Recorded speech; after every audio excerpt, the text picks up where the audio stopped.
Welcome back, Python enthusiasts. Today, we're diving into the wonderful world of Python's time module.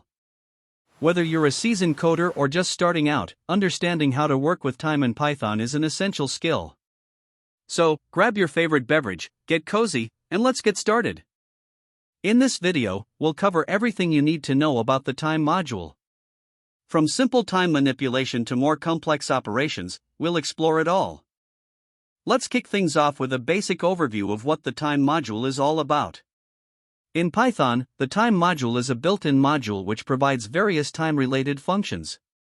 You can use it to perform tasks like getting the current time, formatting dates, and even measuring time intervals.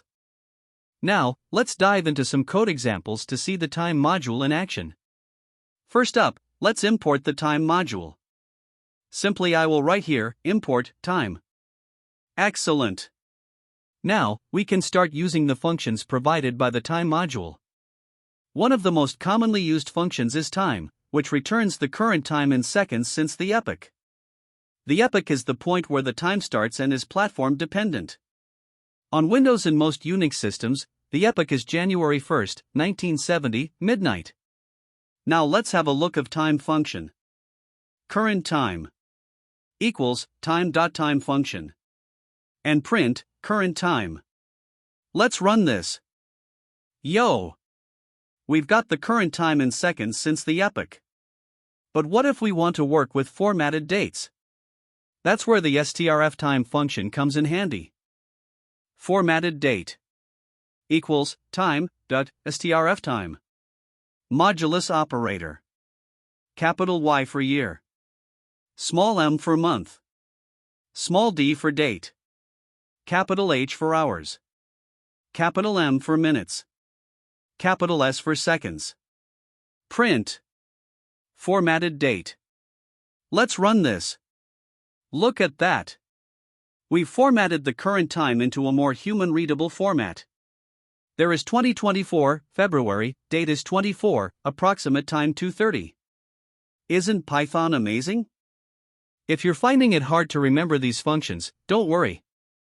You can always refer to the official Python documentation for the time module on python.org.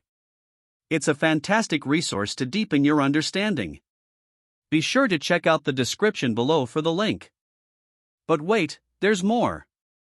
The time module also allows us to pause our programs using the sleep function. Let's see it in action. Print starting countdown. 4, I, in, range. 3, 0, and -1. Print, I. Time, sleep, let's say 1 second. And outside the loop, print. Blast off. Let's run this. Starting countdown. 3, 2, 1, blast off. And there you have it. A simple countdown using the sleep function.